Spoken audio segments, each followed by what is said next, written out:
with the family, I hope you die in prison as well.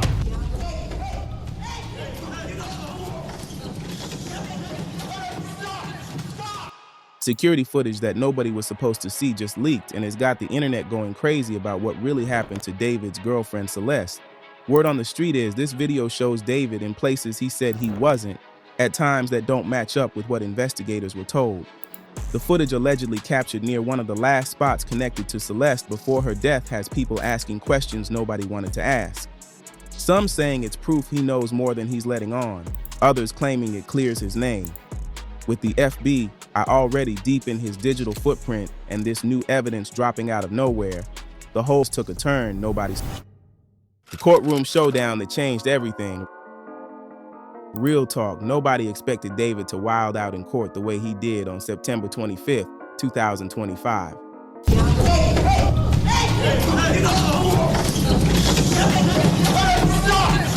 According to sources who were inside that sealed courtroom, dude straight up lost it when the judge started laying down restrictions on his defense team. What's suspicious is how the whole trial's been kept under wraps from jump, with the proceedings sealed tighter than Fort Knox. However, that didn't stop insider accounts from leaking what really happened. The tension allegedly started building when Judge Patricia Williams denied another motion from David's defense team. Sources say that's when David, wearing a Navy suit that couldn't hide his frustration, stood up without permission and started going off. "Your Honor, this is straight BS and you know it," he allegedly said, his voice echoing through the courtroom. His lead attorney, Marcus Chen, reportedly tried to grab his arm and sit him back down, but David wasn't having it. What made this even crazier was the judge's reaction. Judge Williams, who's known for running a tight ship, allegedly slammed her gavel so hard that everyone in the courtroom jumped. "Mr. David, you will sit down immediately or face contempt charges on top of everything else," she warned, using his government name to show she meant business. But here's where it gets wild. Instead of backing down, David allegedly responded with, "Add it to the list then. Y'all already trying to bury me anyway." The courtroom erupted into chaos. Bailiffs moved closer to the defendant's table. David's legal team was scrambling to control the situation, and prosecutors were sitting back probably thinking Christmas came early. One source described it as watching someone pour gasoline on their own house while it's already on fire. But David wasn't done. Before his lawyers could fully get him under control, he allegedly pointed at the prosecution table and said, "They know this whole thing is cap. Where's the real evidence? Where's the proof?" His voice was getting louder with each word, and witnesses say you could see the veins in his neck popping. This wasn't just some random outburst either. Sources close to the case say David had been growing more frustrated with each hearing, especially as more alleged evidence kept surfacing. The sealed nature of the proceedings meant he couldn't defend himself publicly, and that pressure was clearly getting to him. His team had advised him repeatedly to stay quiet and let them handle it. But when you're facing life in prison for allegedly murdering your teenage girlfriend, keeping cool ain't exactly easy. What nobody's talking about enough is how this behavior plays into the prosecution's narrative. They've been painting David as someone with serious anger management issues, someone who could snap at any moment. And here he was, basically proving their point in real time. Legal experts who've been following the case say this kind of courtroom conduct can be devastating for a defendant, especially in a murder trial. The aftermath of his outburst was swift and brutal. Judge Williams held him in contempt, adding another charge to his already lengthy list. She also warned that any future disruptions would result in him watching his own trial from a holding cell via closed-circuit TV. The message was clear: play by the rules or don't play at all. But here's what's really got everyone talking. This wasn't even the worst part of that hearing. What came next would shake the entire case to its core. The security footage that nobody was supposed to see. Fast forward to about 20 minutes after David's courtroom explosion, and that's when prosecutors dropped what might be the biggest bombshell of the entire trial. According to multiple sources, they announced they had obtained security footage that allegedly places David at the exact location where Celeste spent her final hours.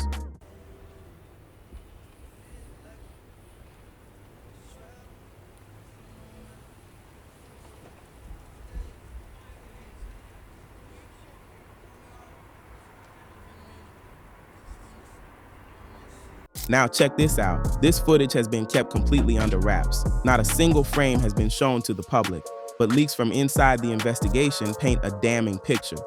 Sources say the video, captured by a Ring doorbell camera from a house 3 doors down from where Celeste was last seen alive, shows a figure matching David's description arriving at approximately 11:47 p.m. on April 5th, 2024. What makes this footage so crucial is the timeline. Celeste's time of death was estimated to be between midnight and 2 a.m. that same night. The prosecution alleges that this video destroys David's alibi that he was at a studio session in downtown Atlanta during that time. Even worse for his defense, sources claim the footage shows the same figure leaving the area at 1:32 a.m., carrying what appears to be a dark bag that wasn't visible when they arrived. The video quality allegedly isn't perfect. We're talking about night vision footage from a doorbell cam, but prosecutors claim they've had it enhanced by FBI tech experts. And this is where it gets even more interesting.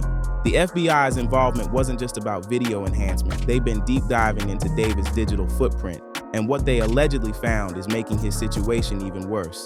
According to court documents that somehow made their way to certain media outlets, investigators recovered deleted Instagram stories and Twitter posts from David's accounts dating back to early March 2024. One deleted story, posted just 2 days before Celeste's death, allegedly showed a text conversation where someone, presumably Celeste, was saying she wanted to tell everyone the truth about us. David's response in the screenshot? Don't even think about it. But it gets deeper than that. The FBI's cyber unit allegedly found that David had searched for things like how to delete everything from iCloud and can police recover deleted security footage in the days following Celeste's death. Now, his defense team is arguing these searches could mean anything, but come on, the timing is suspicious as hell. What's really messing with everyone's head is how this evidence keeps trickling out despite the sealed proceedings. Legal analysts are saying someone on the inside is definitely feeding information to the media, possibly to influence public opinion before the trial concludes. And if you're David's defense team, this is a nightmare scenario. You can't publicly refute evidence that officially doesn't exist in the public record. The security footage has become like this ghost haunting the entire trial.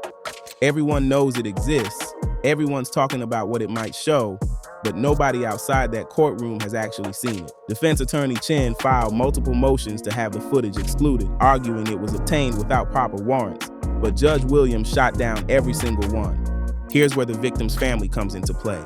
Celeste's mother, Maria Rodriguez, has been in court every single day, sitting in the front row with a picture of her daughter clutched in her hands. Sources say that when the prosecution mentioned the security footage, she broke down crying, having to be comforted by family members.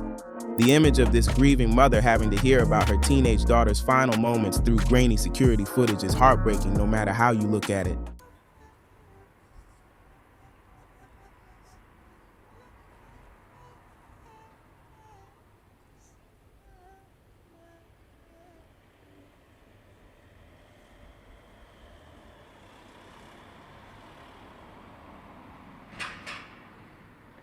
But Celeste's story itself is what makes this whole case even more tragic.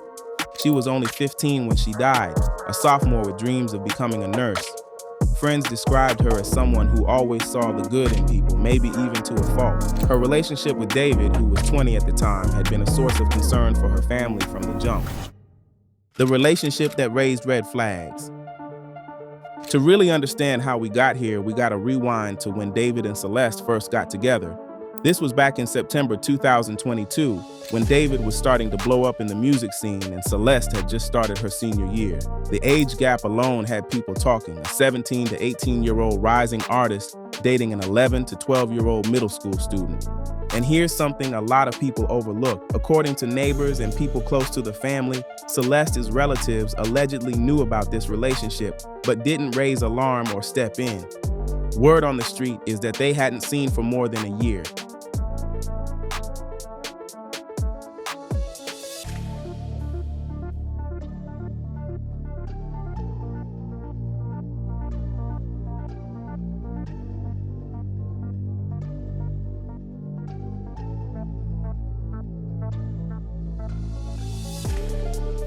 According to Celeste's best friend, who allegedly testified under seal but whose words leaked anyway, their relationship was intense from day one.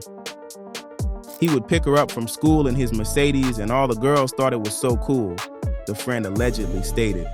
But then he started getting possessive. He didn't want her going to parties, didn't like her male friends, always needed to know where she was. Text messages that were entered into evidence allegedly show a pattern of control that got worse over time. In one exchange from December 2023, David allegedly wrote, "Why you ain't answer my call? I know you not sleep at 9 p.m. Who you with?" When Celeste responded that she was studying with friends, he allegedly replied, "Send me a pic right now with timestamp or we gonna have problems." What's wild is that David was documenting their relationship all over social media, but it was all curated to look perfect. Instagram posts of expensive gifts, trips to Miami, studio sessions where she'd be in the background. But people close to Celeste say the reality was way different. She allegedly told friends she wanted to break up but was scared of how he'd react. The turning point allegedly came in February 2024 when Celeste found out she got accepted to Howard University's nursing program. Friends say she was ecstatic, but David wasn't feeling it. He allegedly didn't want her moving to DC, didn't want her living in dorms, didn't want her around all those college dudes. The arguments got more frequent and more heated.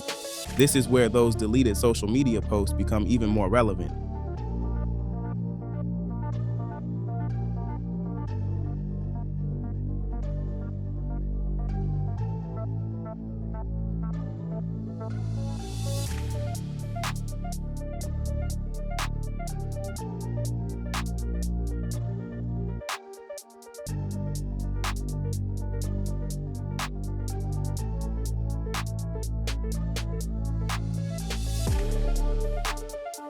The FBI allegedly recovered a deleted Instagram story from David dated February 28, 2024, that said, "Females always want to level up and forget who was there when they had nothing.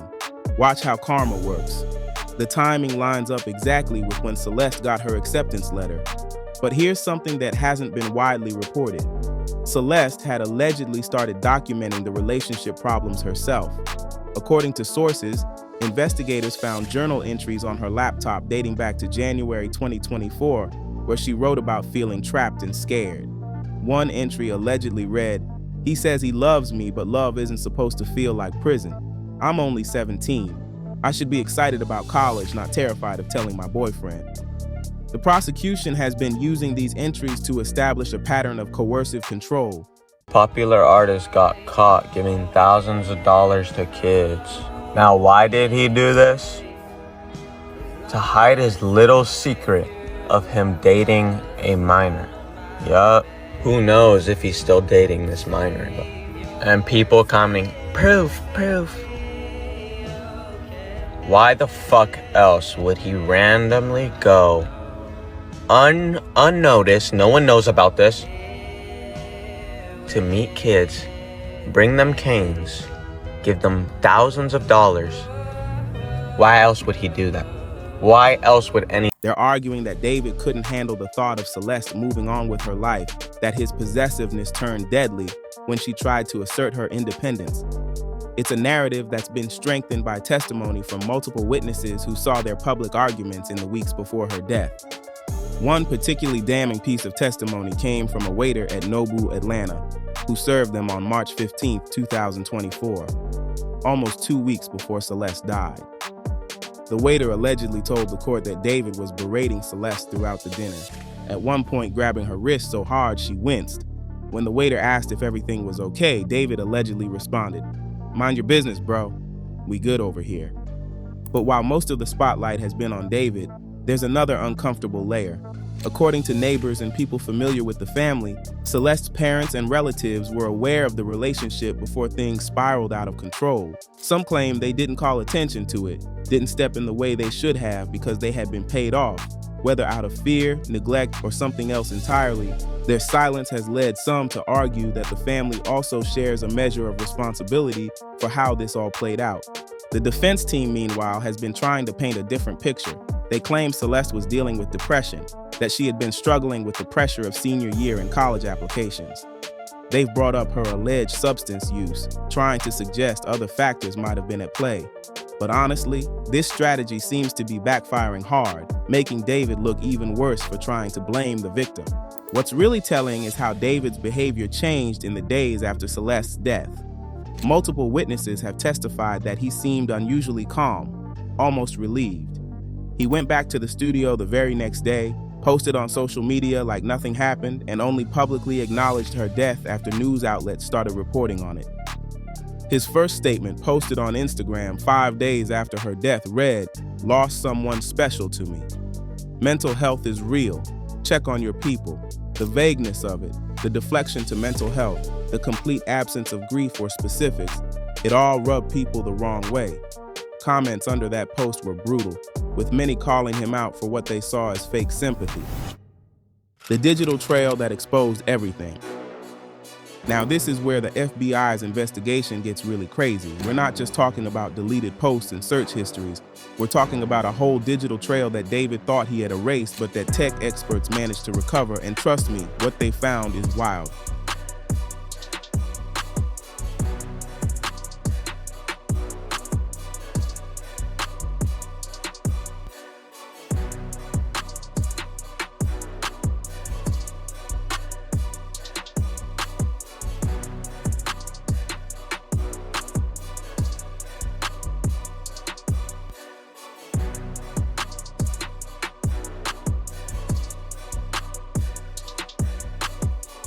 First off, let's talk about the phone records. David claimed he was at a studio session the night Celeste died, right? Well, cell tower data allegedly shows his phone pinging off towers near Celeste's location, not anywhere near the studio. When confronted with this evidence, his defense tried to argue that he had left his phone with someone else, but that explanation fell apart quick when they couldn't produce any witness to back it up. But here's where it gets even more suspicious. The FBI found that David had downloaded multiple apps for encrypted messaging in the weeks before Celeste's death. We're talking Signal, Telegram, even some obscure app called Dust that automatically deletes messages. Why would someone suddenly need all these secret communication methods unless they were planning something they didn't want traced? Investigators also discovered that David had been researching some pretty specific stuff online. Beyond those searches about deleting iCloud data, they found he had looked up things like, how long does DNA evidence last? Can security cameras see in the dark? And what happens if no body is found? His defense team is arguing these were research for a crime thriller music video he was planning, but come on, nobody's buying that. The prosecution has also been hammering home the financial angle. Turns out David had taken out a $500,000 life insurance policy on Celeste just 2 months before her death. Yeah, you heard that right.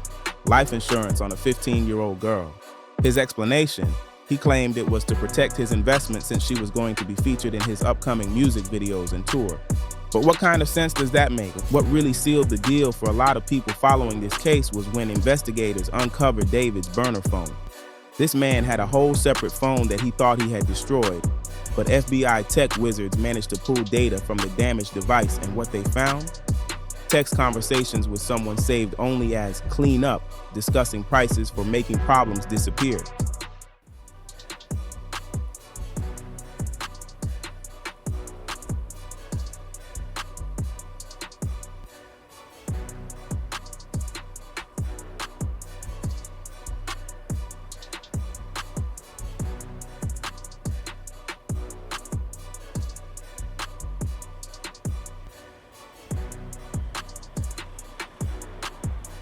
The defense is trying to claim these messages were about getting rid of drug paraphernalia or something, but the timing is too suspicious.